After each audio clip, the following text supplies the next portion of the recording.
जय मसीह।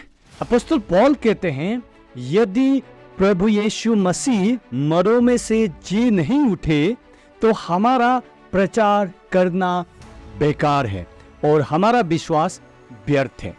इसका अर्थ यह है कि हमारा सारा विश्वास, हमारा सारा आशा प्रभु यीशु मसीह के मरों में से जी उठने पर टिका हुआ है। यीशु मसीह का मरों में से जी उठना ही है जो हमें बाकी धर्मों से अलग करता है। यीशु मसीह का मरों में से जी उठना ही मसीहत को उसका विश्वास का नींव देता है।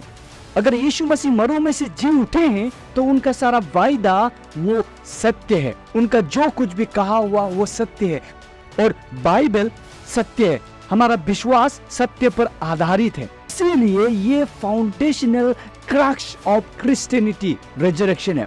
इसीलिए हर बार, हर समय में शैतान ने प्रयास किया है कि रिजरेक्शन को उल्टा ठहरा दिया जाए, लेकिन हर कोशिश उसका नाकामयाब है। हिस्टोरियंस, न्यू टेस्टामेंट स्कॉलर्स, चाहे वो विश्वासी हो या ना हो, वो इस बात को मानते हैं कि यीशु मसीह का रिजरेक्शन का जो एविडेंसेस है, इट इज सो ओवरवेलमिंग। तो इसीलिए आज हम इस वीडियो में 4 ऐसे थ्योरीज देखेंगे जो यीशु मसीह का रिजरेक्शन को झुटलाने का कोशिश करता है और उसका जो रिस्पॉन्स, वो सारे एविडेंसेस जो वचन प्रोवाइड करता है, और हम अपने कॉमन सेंस के द्वारा भी एनालाइज करके देखेंगे कि क्या ये सारे थ्योरी जो है बिलीवेबल है या रिजरेक्शन इज फैक्ट हिस्टोरिकल। यदि आप एक ऐसे व्यक्ति भी हैं जो यीशु मसीह के रिजरेक्शन को संदेह करते हैं, लेकिन इस वीडियो के बाद में आप विश्वास करने लगेंगे। तो सबसे पहला जो थ्योरी है जो यीशु मसीह के रिजरेक्शन को झुटलाने की कोशिश करता है, वो है श्वान थ्योरी। इसका मतलब है कि यीशु मसीह असल में मरे नहीं थे, वो बेहोश हुए थे क्रॉस पर। जब वो मरे नहीं थे तो उनका मरों में से जी उठना, ये जो क्लेम जो है झूठा है। तो अब यहाँ पर ये जो थ्योरी है इसको हम कैसे देखें। सबसे पहले देखिए, जो रोमन्स लोग थे, यानी कि जो सिपाही, जो उन लोगों का सिस्टम था, वो इतना मतलब सॉलिड एजुकेशन में उन लोगों का सिस्टम था कि कोई बचने का वहाँ पर चांस ही नहीं होता।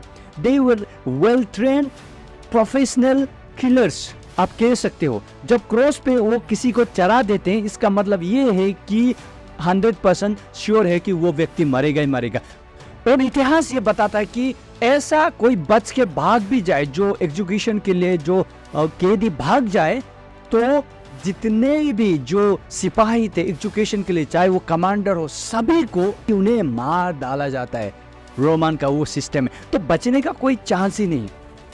और फिर दूसरा देखिए, जो बेहोश होके जो फिर से वापस होश में आकर कैसे कोई व्यक्ति जो है इतना बड़ा कब्र का पत्थर को हटा सकता है, और ऊपर से उन्हें पूरी तरीके से कपड़े से लपेटा गया, और इतना बड़ा पत्थर, और रोमन्स गार्ड्स को कैसे वो एक आदमी जो अधमरा है, बेहोशी के हालत से वापस आया, वो ये सारे काम को कर सकता है।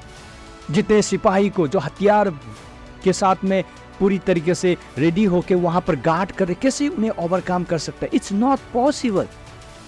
और फिर यही व्यक्ति बेहोशी के हालत से चलो ओवरकम करके जाता है और डिसाइपल्स लोगों के आगे पहुंचता है, और डिसाइपल उन्हें देखकर क्या करते हैं? वो डर जाते हैं। उनका जो शरीर था महिमित शरीर था, इसीलिए थॉमस डाउट करता है, क्या सच में आप प्रभु है, कहीं भूत तो नहीं? जब वो छू के देखता है, इंस्पेक्ट करता है, तब जाके वो आराधना करते हैं, तब जाके वो विश्वास करते हैं कि यीशु मसीह सच में मरों में से जी उठा। Now he is in glorified body.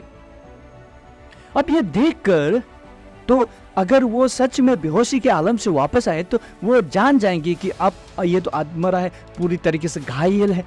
और जॉन जो एक आई विटनेसेस में से एक था, उसका रिकॉर्ड बताता है कि जब रोमन सोल्जर ने प्रभु के सीने में भाला घोंपा तो वहां से पानी और लहू निकला, जिसका मतलब ये होता है कि प्रभु का जो लंग्स था वो कोलैप्स हो चुका था।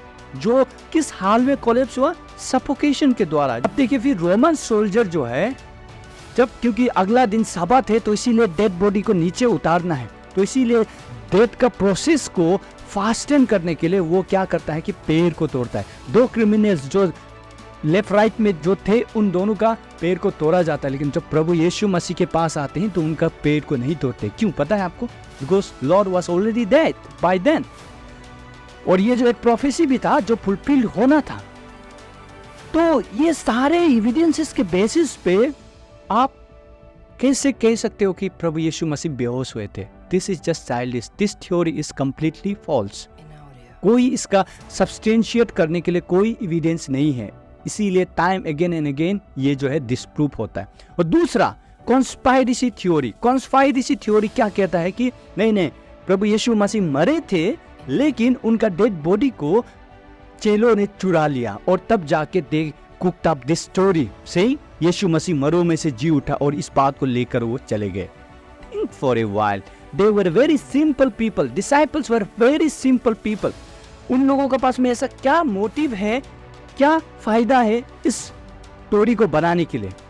अब देखो, जब यीशु मसीह को पकड़ा गया तो सारे भाग गए, डर के मारे छुपने लगे। तो ये लोग कैसे करके डेड बॉडी को चुराएंगे?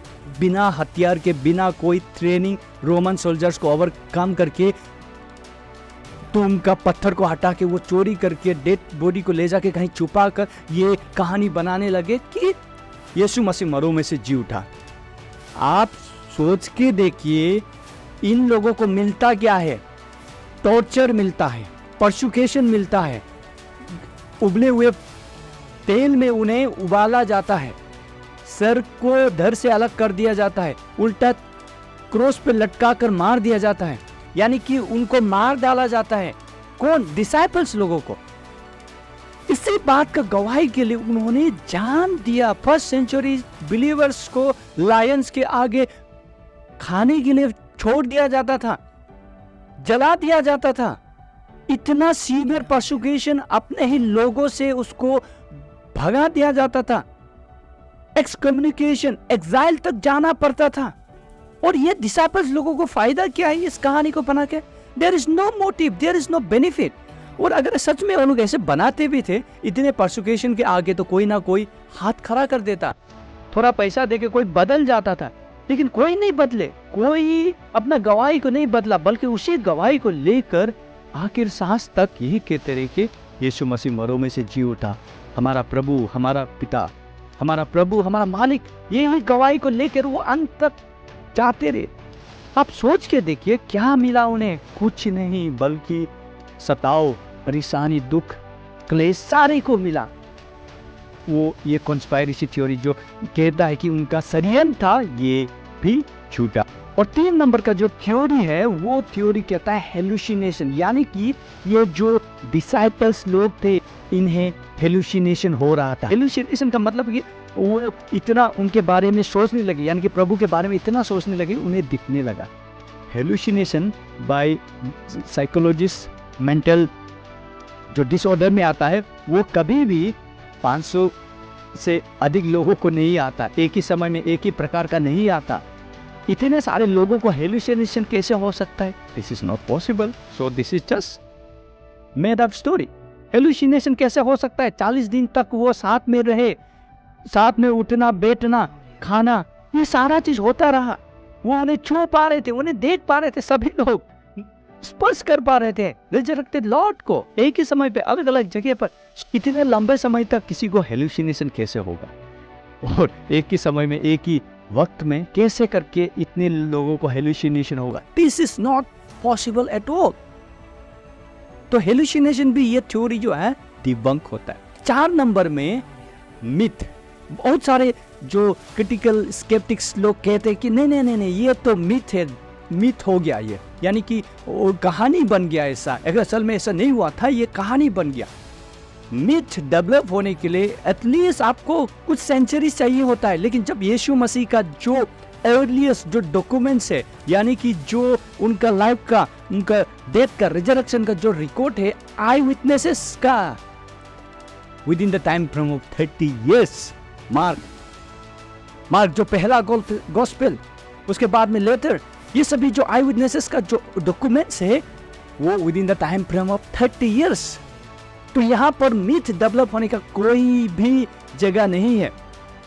एंशिएंट हिस्ट्री में कोई भी ऐसा व्यक्ति नहीं है जिनका इतना इमीडिएट रिकॉर्ड्स है, इतना मैन्युस्क्रिप्ट्स है, इतना अर्ली चर्च फादर्स का राइटिंग्स है, इतना सारा है। आप कहते हो Alexander the great historical figure है, वैसे उसके बारे में कितने सालों बाद में लिखा गया, 300 साल बाद में लिखा गया। वैसे ही बुद्धा का टीचिंग नियरली 400 इयर्स तक ओरल ट्रेडिशन में रहा, बाद में जाके वो लिखा गया उनके लाइफ के बारे में भी। तो यीशु मसीह के बारे में तो within the time of 30 years तो मीथ का कोई जगह नहीं होता है। तो इसीलिए जो यीशु मसीह का मरों में से जी उठना, ये कोई कहानी, कोई मिथ, कोई हेलुसिनेशन, कोई कॉन्स्पिरेसी नहीं है। It is a historical fact, it's A miracle. Science कैसे डिस्प्रूव करेगा? बहुत लोग कहते हैं कि ये पॉसिबल नहीं है। How can you say that? आप अगर मिरेकल पे विश्वास नहीं करते तो आप ये क्यों कहते हो कि यूनिवर्स जो है came out of nothing? How can that be possible?